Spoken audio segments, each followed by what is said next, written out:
kita kena memilih lah dalam usaha kita nak berhadapan dengan suasana pandemik ni.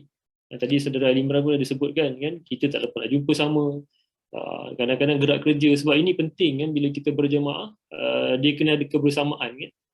Dia kena ada pertemuan, sentuhan. Tapi bila tak dapat berlaku, pada masa sama kita kehilangan kan keluarga yang jauh. Jadi dia lama-lama dia akan menarik kita punya rasional kan, kepada suasana yang sedang kita hadapi. Dan abang suka nak kongsi lah, ada beberapa perkara yang mungkin ya, adik-adik tuan-tuan pun sedia maklum. Kadang-kadang bila abang berdepan dengan klien ni, dia tak boleh nak cerita terus, awak kena kuat kan, awak kena bersabar, tak boleh ya, sebab mereka pun sedang bersabar dengan suasana tu. Jadi kita tak berada kat tempat dia orang, jangan kita memberi nasihat yang tak diperlukan ataupun tak diminta. Dan yalah, kita baca surah At-Talaq kan, wa may yattaqillah yaj'al makhraja. Sesiapa yang bertawakal kepada Allah, Allah akan adakan jalan keluar. Wa yarzuqhu min haythu la yahtasib wa may yatawakkal 'ala Allah fa huwa hasbuh. Ini antara ayat Quran yang abang kongsi kepada klien abang, yang untuk dijadikan amalan bila mereka dalam keadaan duka cita, sedih kan, ibarat berada dalam lorong yang hitam kan, tak nampak cahaya keluar tu kan. Jadi ini antara bacaan yang dijadikan sebagai zikir harian. Tetapi dia kenalah lalui proses kan, intervensi dipanggil kan, sebagai untuk dia menerima kan, dengan redha apa yang dia sedang alami, dia lalui. Dan sebab apa dalam kita bertawakal ni dia ada kata wukul, iaitu kita percaya kan, kita serahkan segalanya dalam kalimat waqulta amri ila fulan kan? Kalau aku serahkan urusan aku ni pada fulan, sedangkan yang dia maksudkan itu adalah keyakinan kan? Iaitu tawakal.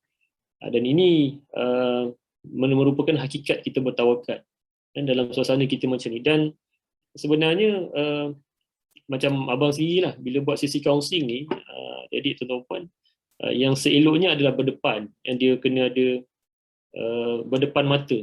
Itu yang terbaik sebenarnya. Tapi pada awal tu memang rasa janggal dan susah, sebab abang tak nampak dia punya body language kan, gaya bahasa, tone suara dan sebagainya. Tapi dalam masa demi masa ni, alhamdulillah kan, walaupun terpaksa buat secara sesi maya, alhamdulillah ada kesan. Jadi bila buat sesuatu ni kena letak tawakal sebagai kita punya dasar dalam kita berusaha.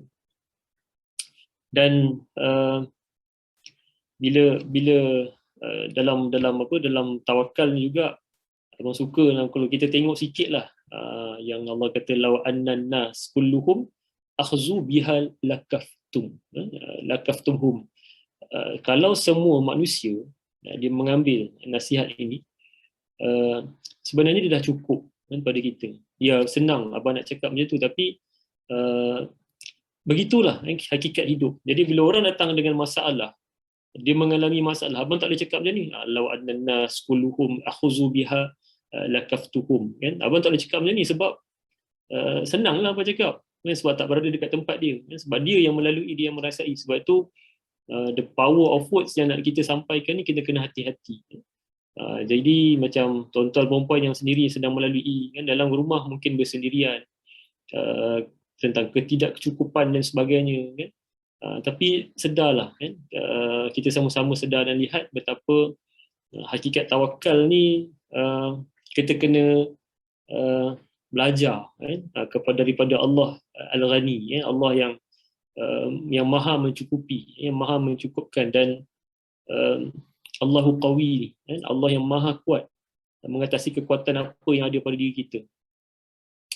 Dan sebab tu bila dalam keadaan hari ni, abang nak ambil contoh sikit lah, dalam sehingga ke Jun kan, kalau kami ada data-data kan, panggilan daripada kalangan rakyat Malaysia lah yang berhadapan dengan pelbagai isu, ada 130 lebih panggilan. Daripada 130,000 panggilan, 109,000 adalah kes berkaitan dengan kesihatan mental, isu psikologi. Ini pada abang ni satu perkara yang alami lah kan, sebab dalam 90% kot kan, maknanya kalangan rakyat Malaysia dalam suasana pandemik ni sangat terkesan dengan isu kesihatan mental ni. Jadi sebab itu abang kata kita perlu lakukan sesuatu lah kan? Daripada peringkat pembuat dasar kan, tuan-tuan perempuan sebagai kalangan NGO yang menggerakkan sesuatu tu, bagaimana itu yang nak kita lakukan. Sebab itu banyak buat engagement dengan NGO lain. Tadi yang sebutkan macam Lembaga Zakat Selangor, apa yang boleh dibantu sekadar yang mampu. Tapi ini satu tanda sebenarnya yang isu kesihatan mental ni bukan perkara yang kecil tapi sangat besar. Dan tuan-tuan puan yang saya kasihi, saya hormati, saya muliakan, dan dalam kehidupan kita ni memang takkan lepas daripada ujian kan, yang bagi orang beriman, dia tahu ini adalah sunatullah kan? Dia tahu bahawa para nabi dan rasul melalui jalan ini. Tak ada nabi dan rasul tiada ujian dalam kehidupan. Dan ini yang kita sama-sama kena faham. Kalau dari sudut peringkat abang pun ada ujian dia kan? Cuma berkongsi atau tidak kan, orang tahu ataupun tidak, tapi masing-masing abang yakin. Dan kalau dari sudut contoh, abang ambil contoh kan, dari sudut hari ini tentang keuangan kan, ada satu kes abang ni, kejiranan dia, dia dibuang kerja, ditamatkan perkhidmatan. Jadi kejiranan dia ni, dia menggerakkan satu komuniti. Dia minta jiran tetangga ni, ada yang tanam sayur-sayuran, ada yang bela ikan keli, ikan orang Sendang Muhammad, ikan talapia. Jadi hasil tu dia bagi pada rakan, sahabat dia, sementara nak teruskan kehidupan.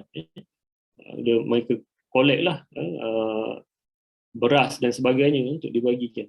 So itu antara keajaiban lah dalam suasana pandemik ni yang abang nampak, dan bukan satu atau dua kan. Tapi kisah-kisah ni sayangnya tak digembar-gemburkan dekat luar sana. Dan antara hikmah-hikmah lah yang abang nampak. Dan dalam ujian yang kita hadapi ni, dan abang tak tahu apa yang tuan-tuan, perempuan, adik-adik sedang alami, tapi abang yakin setiap daripada kita ni memang sedang dalam ujian, dalam ujian. Sebab kalau kita perhati, Nabi sebut apa? Iza aradallahu bi'abdihi al-khair ajala lahu uqwibatin fid dunya. Jika Allah nakkan kebaikan pada hamba, dia akan segerakan hukumannya dekat dunia. Wa iza aradallahu bi'abdi, jika Allah menghendaki kejelikan pada hambanya pula, asyar amsaka anhu bizambi, dia akan akhirkan balasan atas dosa yang diperbuat, sampailah tertunai dekat akhirat. Ada setengah yang melihat hadis ni sebagai hukuman, tapi ingat adik-adik atau tuan-puan yang mengasihi sekalian, ini sebagai satu peringatan lah untuk diri abang khususnya. Kadang-kadang ada benda-benda itu dia jadi sebagai pembersih untuk kita dekat dunia ni, supaya nanti kita bila di barzah, dalam barzah, dalam alam kubur, dekat akhirat, kita tak diuji lagi dengan ujian yang lebih besar, lebih dahsyat. Itu satu perkara yang kita kena fahami. Mudah untuk sekali lagi bercakap, tapi kalau kita pandang dari satu sisi yang lain, nilai harga yang nak kita bawa dekat akhirat tu nanti adalah daripada apa yang kita bekal siapkan dekat dunia ni kan. Kalau jual beli kita dekat dunia ni mungkin wang, duit dan sebagainya, tapi dekat akhirat nanti kita punya mata wang tu, analogi yang abang nak bawa adalah kita punya pahala. Apa banyak pahala, itu yang akan dilihat dan dinilai. Kita kira secara mudah dekat situ. Dan kalau kita perhati juga, ada setengah orang tu berat sangat ujian, ada setengah lagi tidak. Ada setengah tu macam daripada kecil hingga ke dewasa okey saja hidup, nampak senang, dan keluarga yang senang, Bila dah besar dewasa pun kerja yang senang. Seolah-olah ujian tu tidak ada. Ya? Sekali lagi kita perhati apa yang Nabi sebut, inna izamal jaza ma'al izamil bala wa inna Allah iza ahabba qauman. Kalau sesungguhnya pahala yang besar ni sebab kerana ujian dia yang berat. Dan kalau Allah cinta satu kaum, Allah akan timpakan ujian kepada mereka. Tetapi yang berbeza itu ibtila kan, ibtilahum.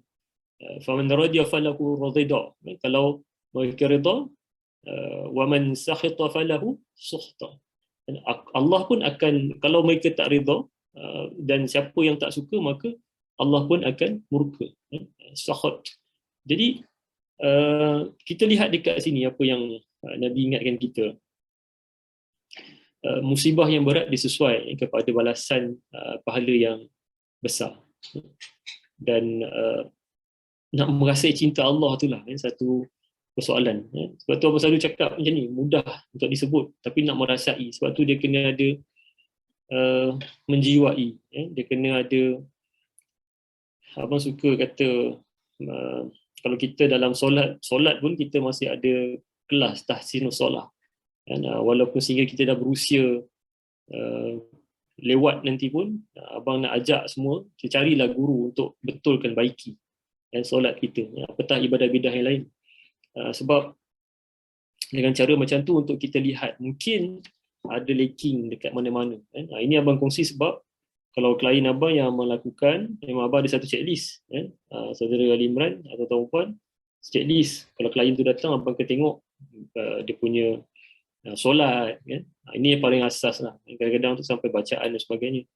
Bukan kata sebab abang bagus, tidak. Tapi pengalaman abang yang sikit ni, abang rasa dalam dah 13-14 tahun abang sebagai seorang kaunselor berdaftar ni, abang boleh kata 90% mesti ada isu tentang solat.